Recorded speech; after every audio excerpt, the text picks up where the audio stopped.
Oi, you know what time it is? You're tuned in listening to Joy That Aussie Metal Guy. Make sure to hit that like and subscribe button so you don't miss any of his content when it drops.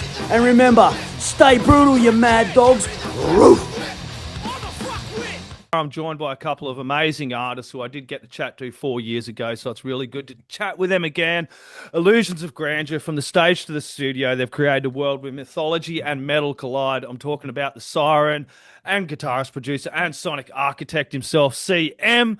Earlier this year, they did drop the newest chapter in their saga, the Rises Part 1, the Siren Rises Part 1, the Witch, and we get to dive into that and everything Illusions of Grandeur. How are you going, guys? We're good, man. I'm jet lagged as a mother, but good. After that intro, I think I need to sit down. Yeah. No, yeah, we're good. We're just back from England from the first leg of the Siren Hellfire tour. We were in England, and then we had to go to Amsterdam, and then now we're in LA.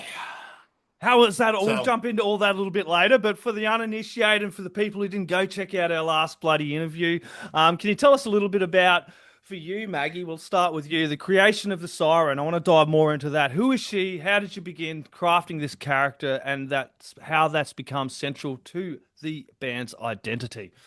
Siren goes way back with me to my childhood. Been a huge fan of Greek and Norse mythology since I was a kid. Always fascinated me. You know, super interesting stories. Basically, sirens and mermaids. I don't know what it is. I just have some kind of connection to the water. I am a water sign. So I kind of took it and ran with it a little bit and mixed some Greek and Norse mythology with personal things, and hopefully made songs that are attractive to everyone, not just people that like myth and lore, but also people that like a good hook and a good message behind the music. So she is evolved, I would say, dramatically from the first album. And now she, I would say, is like a little more of her warrior witch self, where she started, lost and confused as to where she had fallen from Mount Olympus now and, come to Earth. And now she's this warrior witch goddess, ready to fight Hades and take her place back. Hell yeah. So, yeah, it's been a journey. She's grown with me, and she's definitely her own character on stage. It's me, but it's not. She's scary. It's, yeah. It's on stage, it becomes someone else. The Yeah. eyes go black. It's scary. Yeah. So the new stuff is definitely unreal as well. CM, from the musical side, what was the sound like? Tell me a little bit about crafting that sound to go with the Siren as well, and for Illusions of Grandeur. Well, I mean, if anyone who hasn't followed us, go to iogmusic.com, start there. Right now there's 3 albums. The first one is the Songs of the Siren, which is the beginning of it. Yep. That's a little more, I think, of a rock record. Mhm. Then you get into the second album, which is the Siren, and kind of I compare it to Star Wars. The first one is A New Hope. The middle one is The Empire Strikes Back, and now we're in the third one, Return of the Jedi. So it's the second one. It went a little more metal, crossing over, and went a little harder. And we've been developing the sound ever since. And then now we're into the Siren Rises, the first part, the Witch. And we decided to go a little more industrial. That also kind of coincided with our move to Los Angeles. Yep. We switched management, and we got a new producer, Brandon and Jeremy Wolf brothers. They play in New Year's Day, and they play with a lot of different people. But they're producers here in Los Angeles, and they came into the fold, into the camp, and helped us reinvigorate the sound and change it and make it a little bit harder and a little more. We're getting elements of industrial. I mean, it's still Illusions. When you're listening to it, you can still hear the thread from the first album to now, but it's been an evolution. And we decided to put the third album.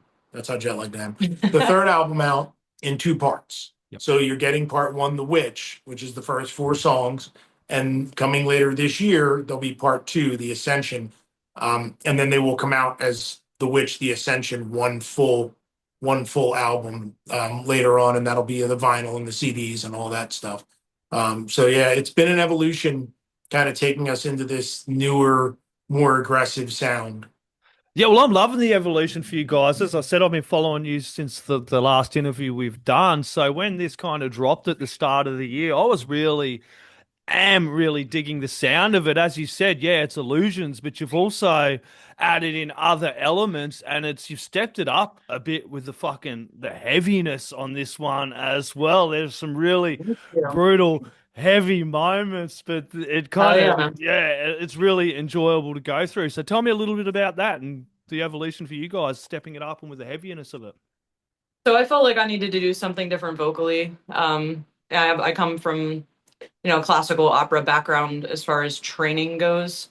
So my vocal coach literally was said to me, "Don't even ask me how to scream because I'm not teaching you how to scream." So it's something I've actually had to like pick up on my own. I've done it on my own, really taught myself. I have watched some Alina Scissorhands, like what she does for vocal warm-ups. And I just decided to like give it a go. I'm like, all right, I know I know where my limits are. I know what I can do and what I can't do. I know what's going to hurt my voice. I know what's not going to hurt my voice. And I was basically looking to my band members like, does it sound good? Does it sound ridiculous? Am I doing something cool? Sounds good. Yeah. So I wanted to try to like, you know, be in with like what is relevant right now, but still be true to myself because that's really important for me. I take a lot of pride in my voice and I want my voice to have longevity. So screaming is a dangerous ground. But it was also important to me to try to push myself a little bit further and find a comfortable spot. And I can say after this tour, it was extremely successful. I'm not going to say that I've mastered it by any means, but I've definitely found a spot where my voice is okay and I'm still singing really strong. In fact, we were lucky to have a lot of people record these shows, and Illusions has never been tighter. We have never been more on, and I'm really grateful. And for me, I think we've really like stepped up. It's been also an evolution live. Absolutely. Because I mean the band obviously we've changed members. We have Johnny Law on guitar and Brent Terry came in from Better Left Unsaid on drums. And it's the band's heavier, more dramatic, more dynamic. Yes. And that was the thing. We were touring with a lot of heavy bands. I think every night we'd be on tour and you'd see other screamers, other people, and maybe pick some of that up. But when you're out, this was our first headlining tour with this new sound. And then so you're going out and playing an hour-long set, kind of bang out of the gate. It was a test, and it went really, really well. We love going to the UK and kind of dipping our toe in the water. That's kind of where we usually that's where we start our tours. It is our fourth or fifth time going over there, and usually it's like the cycle is record, get an album together, and as the album comes out, we go to the UK and tour for a month. A month, 2 weeks, 3 months, three weeks. Yeah, I think this one was 3 weeks. Yeah, so in that length, and we'll go to places that have known us, like the Acoustic Couch and the Cart and Horse. And then we'll test some new markets out, which we did on this tour, which went really, really well. We had a great band from Ireland, Morning of the Heretic join us from Belfast. Yeah, fucking great, awesome guys. Shout out to those guys coming out of Belfast, in Ireland. Yeah, check out Morning of the Heretic. They're You will really good. not be disappointed. So we went there to kind of test this out before we head out on the extended versions of the tour, and we're about to announce some. Yeah, are we good to announce? We are announced. Yeah, we're going to be going out with Ripper Owens. Oh hell yeah, Ripper's a dude, man. I interviewed him not long ago. He's a fucking absolute gentleman. Also, speaking of Lena Scissorhands, I interviewed her as well, and I was kind of drawing comparisons to that. Not the same, but I was drawing comparisons to her sound with this album as well. And that Ripper Owens spot, that's going to be unreal. You guys are going to fit in really bloody well. He's a top bloke too. Yeah, so we have another run through the Northwest here, going up through Seattle, Portland, and whatnot, and coming up in August. October, we're doing another kind of U.S. sweep, which will be announced. And then November, we leave November pretty much to the end of the year, playing in the Czech Republic. I'm not sure if Budapest is still on there. Vienna is on there. Poland, Germany, Italy, France. Yeah. We're doing a pretty good, I think 12, 13, 14 shows. Yeah. With Ripper. And then we'll see what else we land on, but we're going to be back in Europe for pretty much to the end of the year. So there are plans right now. So Yeah. Thanksgiving and Christmas we'll be there. So we'll be celebrating them in Poland. yeah. Yeah, And nice. oh, yeah. So you guys are, I know you guys are a massive touring band. It's kind of what you guys do, but it must be really fun for you to get over to Europe because I know a lot of Aussie bands that have gone over there and like you sit over here in Australia and you're like, oh, Neobliviscaris or Psychroptic or some of these bands that are kicking ass overseas and then they haven't heard much of them in their own country, but you get over Yep. there and you do really well and it's just a massive eye opener to see how mainstream metal is and how much it is supported because I know America probably has the same problems as Australia sometimes with the live scene. Yeah, absolutely. I mean, we've been fortunate here in LA. We were, Yeah. we didn't really know how we were going to be received, completely open-minded. But, it was like stepping into a whole new scene and a scene that's obviously the scene in America. You can't get any more in the scene than being in LA. And we've been received so well. I think we were all kind of shocked. I mean, Yeah. I don't want to go as far to say we're the house band at the Whiskey, but we can pretty much play any show we want at the Whiskey Go Go. We played the Viper Room. We've played Bar Sinister. We played the Three Club. Yeah. Yeah, Bar Sinister wants us back. The Whiskey wants us back whenever we'll go. Viper Room would have us back. So we got really lucky and really fortunate. Luck with accompanied with being prepared and putting in all this time and work that we have with Illusions. We're 10 years strong now, and I think that's kind of what people look for when they're looking at bigger bands. It's how long have these guys been together? Do they keep leveling up? I think it was showing. We showed up here in LA again. We got new management, we got new producers, we wanted to dip our toe in. Let's play the Whiskey Go Go and see how it goes, and it went so well. Yeah, really well. And I don't want to say we're completely different than what's happening here, but we're very, very different as far as the sound. But there's the camaraderie between all the bands here in Los Angeles. Yeah. Meeting like Prima Donna Rising, Rude and Reckless. I'm trying to think of some of the other bands. The people are going to start punching at me. I know But Blackness meeting all these- Union plays down at the Whiskey a fair bit. Yep. Yeah, and so we were lucky enough that Tyler and the whole crew at the Whiskey kind of immediately were like, name the date. So I think we've appeared there 4 times in the past 5 months. Mm-hmm. And we're looking forward to kind of doing like a return show there in September.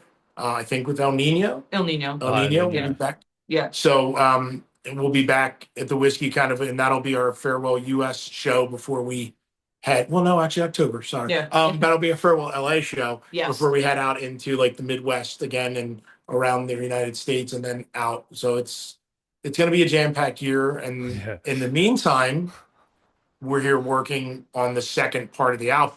So Trying. put ourselves under a lot of pressure right Yeah. now to get the second part of the record done so that by the end of 2025, beginning of 2026, you have the full thing. And then 2026, I'm chomping at the bit. I know we're going to have a lot of touring to do. Well, it feels like you're just reaching another step as well in the evolution and the sound and getting more listeners and doing what you're doing. And I know, what's the saying? Every overnight success takes 10 years of hard work, and you guys have been working your ass off. And you do have that sound, and you also have that. What I've seen from the live videos, haven't caught you guys yet. If anyone wants to pay for me to go over there, no worries. But you just have a real theatrical look about you. How do you prepare yourselves every night to kind of step into that role as the Siren? It's a bit of a process. Lots of thanks to my amazing new drummer. Lots of vocal warm-ups, and I've learned actually a lot from him vocally, which you wouldn't think a drummer, but that guy knows what he's talking about. So I do a little bit of meditation and some vocal warm-ups. And, as he knows, I have to have my breakfast at any time of day that I want. I get some protein in me before. And then we begin the process of putting on makeup, and as I start the makeup and I start to see myself starting to transform, the Siren starts coming to life. I normally take some time to myself where these guys will go up and make sure everything's ready on the stage. And I'm kind of just getting myself ready, drinking tea, and evolving into what needs to happen because she's a powerhouse and takes every ounce of energy that I have every night. We've definitely streamlined. Yeah, we've gotten really good. Fortunately, the guys all do their own makeup now. The drummer helps, and they just They were actually done before me. I was really surprised. 3 of them were done before I came out. I was like, what the fuck? Like, how did you guys get ready before me? Yeah, in the early days, the costumes were a little more Yeah. armor heavy and involved, and Yeah. we've streamlined them down to the new look. We streamlined them down to what we want the band to kind of move forward as, and so we've been able to assemble them into it's instead of 100 pieces, it's over a piece or two, and then some other things, and on we go, and we're ready. So it's still a process, but Yeah. over I'd say hundreds of shows Yeah, in I there. can see hundreds of shows. It's kind of evolved into, we know when we get there, and then luckily we work with good people. So when we show up at a venue, we have things streamlined and ready to go with our in-ear rig. We're kind of plug and play. So it's, as a touring band, it evolves, and as years go on, you learn what works And what doesn't. what doesn't work, and you jettison what doesn't work. So it's great. So I know a lot of the venues, when we show up, their crews, they're really grateful, because we walk up and go, "This is what we need," and we just hand them what we need and tell them, and we're set up and we're ready to go. We try to be as easy as possible to work with, Yep. and keep things as simple as possible, so that we can put on the show that the audience deserves. Yeah, and you do wear multiple hats, CM, with the band as well. So tell me a little bit about how the songwriting process goes, especially for the new iteration of you guys with what's going on. It's a process. Yeah. It's very similar to how it was. He'll build the structure of the song, basically. Yep. So, we're fortunate enough to have our own recording studio, and Sam will sit down and build everything out. So he'll, put all the drums, all the guitars, everything on it, almost like a scratch, Mhm. and then I will put something on it vocally, and then we send it out to the guys for them to then take their parts and be like, oh, I hear this like this. My drummer will be like, no, I hear this like this, so I'm going to do this. The guitar player is like, I like that, but I'm going to put a solo here. So like, it's a very good scratch of a song, and then it gets handed out to the guys to work on it, and then when it comes back, we all kind of adjust our parts a little bit, and then we start rehearsing it. Yeah, Sorry, I didn't mean to- no, it is. It's exactly it. I couldn't have said it better myself.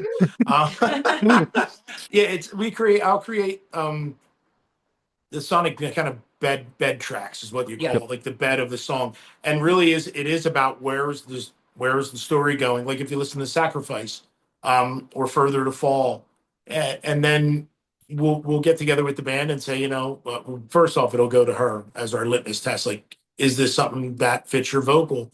Does it fit what you're writing? And we'll put that together. Again, we've fallen in working with some great producers now. Yes. And we'll send it off to them and get feedback from them. So it's become, rather than just kind of me sitting in a studio developing everything, there's a team surrounding it. The genesis is obviously her vocals and how those songs are going to be designed. But we just put together a basic scratch track and start filling it out. But I think the first 4 songs, which were really the test. Yeah. Can we do this? Can we change the sound radically?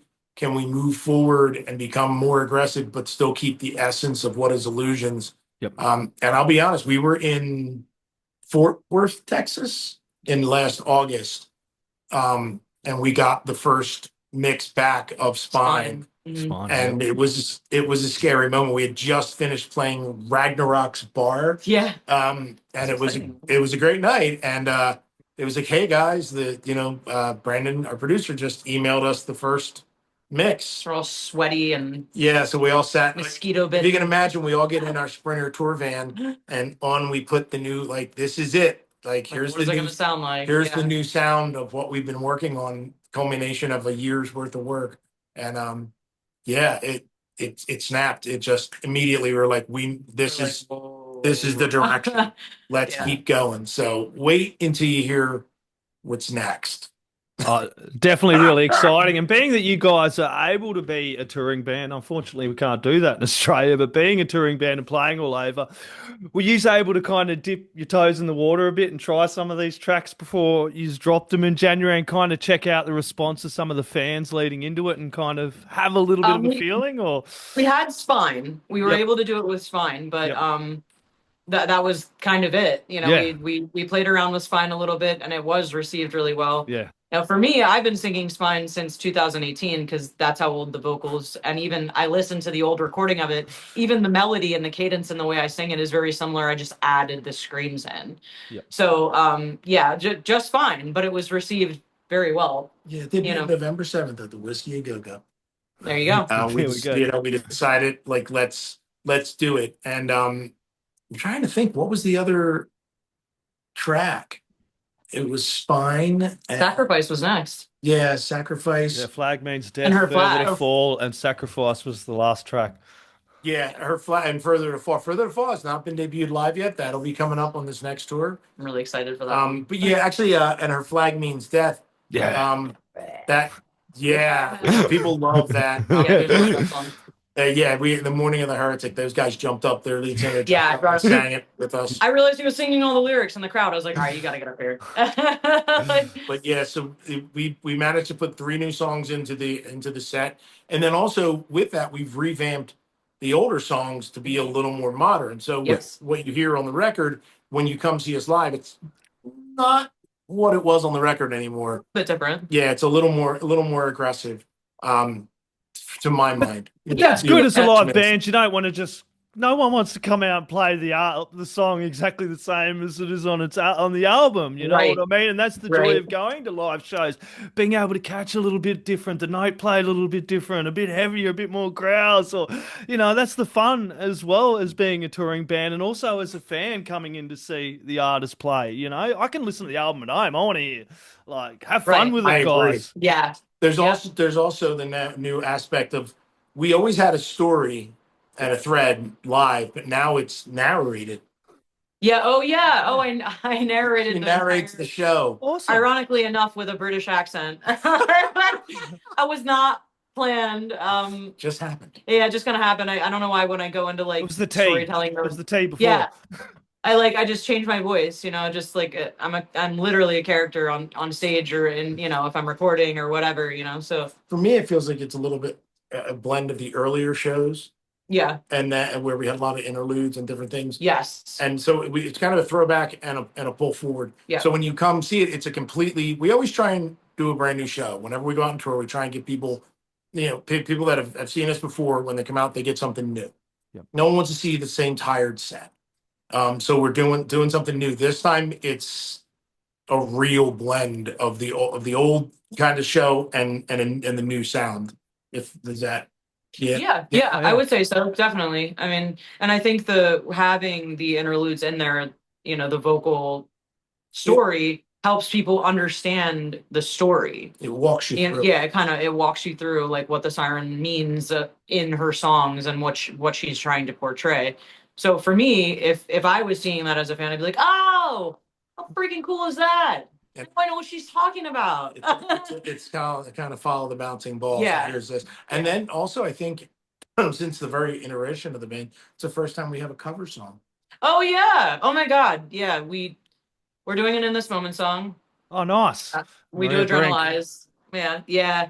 Oh, we get that a lot. Oh, you guys are like In This Moment. Oh, you sound like that. I'm like, wow, thank you. I really appreciate that. And so I said to them, I was like, why don't I just give people what they want? Like if they think, I sound like that, then let's, so I do my own version of it. I mean, I still sing it very, very similar to her. It's an homage. Yeah, it's definitely an homage. But I think I enjoy it. We love that band. We actually have been tattooed by Travis Johnson. He did a tattoo on me and her, and met him and hung out with him. And we kind of, I don't know, we were getting ready for the tour and we were like, we need to do something shake it up a little more and do something people wouldn't expect. And so we threw Adrenalized in the Illusions version. Yeah. And it's been going down really well. And who knows what will be next. That's all I'm going to say. That's it. I'm going to leave it like that. Exactly. I'm going to ask you guys, and I know it changes week to week, favorite track off of the latest release and why. I know, like for me, it changes week to week when I'm listening to whole albums from releases, people. I think I'm stuck between Spine and Her Flag Means Death. Yep. I'm really into the meaning of my lyrics right now. I'm kind of talking about sort of the evolution of people and our planet and kind of where we're sitting as a society on a whole, not just my country, your country, like as a whole, and basically like if we don't wake the fuck up, the planet's gonna shake us up pretty soon. If it's not too late, which I kind of feel like it is. So, her flag is a direct derivative of that, Mr. Sunshine. Hey, I'm just, the but world's it a crazy goes, place at the moment. You can't help, and music has always been it just sort of something we've pours gone out. to as people. You know what I mean? And musicians have always been able to speak about things that have been going on in the world, and shit's been going on forever. But with like a pretty story underneath it, and like I'll give you a little chestnut too. So like, have you ever seen Hitchhiker's Guide to the Galaxy? Damn straight. Right. Okay. So the part when the dolphins are like, "We tried to warn you." Yes. Okay. So the pretty breakdown. Tried to warn us all. Now you're doomed instead. You get inside the head. That's to me, that's my direct pull from Hitchhiker's Guide to the Galaxy. Like, you bitches are stupid, and it's now I can just see the dolphins in my head. That's all I can see. Right? Yeah. So that's like a little pull from that. That's my favorite track. Is Her Flag. Yeah. I really. It has so much dichotomy for me vocally. Like, I've always. Jonathan Davis is one of my favorite singers, favorite band, Korn, and I've always tried to like pull from his idea. When he sings, he's so emotional. You can almost tell exactly what he's talking about, exactly how he's feeling. And I've always wanted to try to portray that. So I like putting the dichotomy of different vocal ideas into one song. So now that that it's from the idea of the dolphin singing, you're like, oh my God, like, yeah, I'm going straight back to that now after this interview. Right? And then the scream, like, her flag means death. Yeah, it's intense. That's meant to be like, wake the fuck up, like, so you have like the crazy harsh vocals and then the really pretty part, which again, I pull and learn from Jonathan, There's a lot of dichotomy in the vocals. Yeah. The songs are heavier, but Her Flag is for me. And then there's some songs we're playing live right now that aren't recorded. Yeah. So people are seeing stuff live that you can't hear on Spotify. You can't get it on iTunes or Amazon Music or whatever. So they're hearing some songs that are going to be coming out in the future, and they've gotten a great response. It's been a lot of fun, and it also allows us to kind of play with how we're performing them and change them up. But yeah, it's been a great evolution and a great year, and it's only going to get better. Yeah, speaking of streaming, it is great to stream, but if you love an artist, go buy the fucking album, go buy the merch, go to the shows. That's how we keep the scene going. You know what I mean? Hitting that merch stand afterwards. Exactly. Go buy the shirt. Go buy the shirt. Look, we're going to go through a quick fire round. We'll get these out before end of time. All right. Don't even think about it. First metal album you ever bought? Iron Maiden's Killers. Oh God, Korn. Follow the Leader. There you go. First metal gig you went to? Ooh. Black Sabbath, Van Halen. Korn. Yeah. Fuck yeah, Korn. See, sense of a trip. Yeah. Yeah, I am. And I'm guessing the next one's going to be Korn, band or artist that made you fall in love with metal. Korn. I love you, Jonathan Davis. Band I got a Korn tattoo off you. Nice. See? It's a split. It's between Metallica and AC/DC, and that would be Metallica Ride the Lightning era. Yeah, that's the first band I've seen live was Metallica as well. One metal album you think is absolutely flawless? Ooh. I'm going to go Ride the Lightning. It's a Master Ride the Lightning. It's in between those two. Yep. I don't know. That's a tough one. Absolutely flawless. I say Take a Look in the Mirror. Take a look in the mirror. Yeah, that's what I was expecting. That album, that album is just it crushes me every time I listen to it. Yeah. I'd be lying if there wasn't a stream of Pantera in the back of my head from when I was a little kid and my brother was playing that shit in his room. So she's a huge Pantera fan. Domination, dude. Oh yeah. I do Don't love be, Pantera. she might be like, 110 pounds, but she'll knock you on your ass. Damn straight, Maggie CM. This has been awesome to catch up with you guys after so many years. Everybody, go out, grab the Siren Rises Part 1, The Witch. They've got a whole bunch more music coming out, playing all over the bloody place as well. Theatrics, the riffs, the story. It's something truly special. You all got to go check it out. To everyone watching, make sure you do check out that new EP and buy it. As I said, it is on all streaming platforms, but you guys have a website. You can jump over and buy merch at iogmusic.com, I believe. Go to Bandcamp. Buy it from Bandcamp. Yeah, I love directly to Bandcamp. us. I've got hundreds and hundreds of albums. I'm going to leave last words and shout outs to you too. Oh, Thank you all so very much. I always say this, and I do mean this from the bottom of my heart, or I wouldn't keep saying it. Without all of you, we would not be here. We would not be where we are, and I'm truly, truly grateful. All of our European fans, all of our UK fans, thank you so much for coming out. We truly appreciate you. Everyone in LA that has accepted us the way you have, promoters and venues and new fans that we've made that continue to come to shows. Eric Jimenez, I can just think of your name right off the top of my head because you show up at every show. he's in the front row of every show. He's in the front row every time. There's other people. I'm drawing blanks. Fawn is a good friend of ours. She shows up at every show. Got her out of her comfort zone even and got her at the Whiskey A Go Go.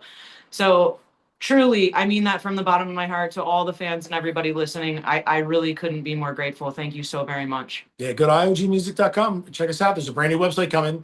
And thank you for having us, and thank you for what you do. Yes, Thank you for what you do, man. Bringing the band, man. spreading the word, spreading Thank the you very gospel much. of metal. Awesome, guys. Oi, you're tuned in to Jai That Aussie Metal Guy, so make sure to hit that like and subscribe button so you don't miss any of his sick content. And remember, stay brutal, you legend.